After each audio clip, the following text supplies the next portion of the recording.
In today's video, I'm going to teach you how to get your test and live Stripe API keys from your Stripe account.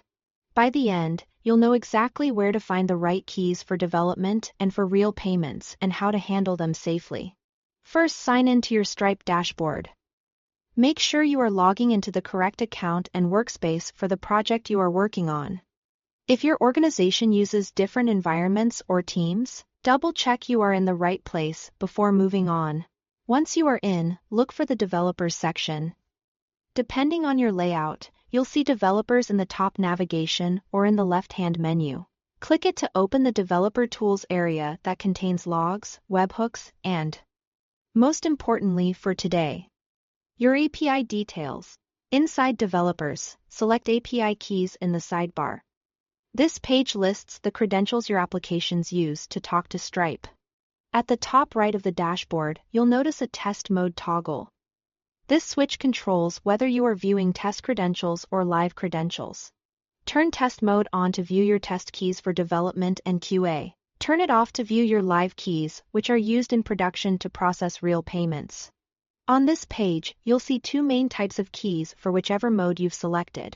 The publishable key begins with pkfaytest, fay in test mode, or pkfaylive, fay in live mode.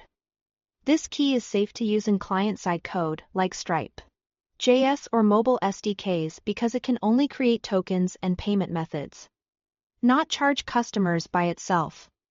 The secret key begins with skfaytest or skfaylive.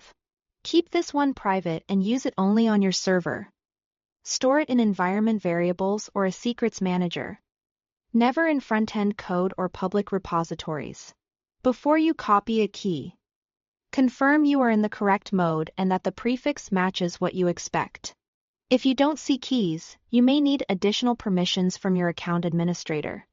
If a secret key needs to be revealed, copy it once and store it securely. Rotate it immediately if it's ever exposed. For tighter control, consider using restricted keys scoped to specific permissions. That's it. You've accessed the dashboard, opened Developers, navigated to API keys, toggled between test and live, and copied the publishable and secret keys you need. Use test keys in non-production environments and reserve live keys strictly for production systems. Thanks for watching.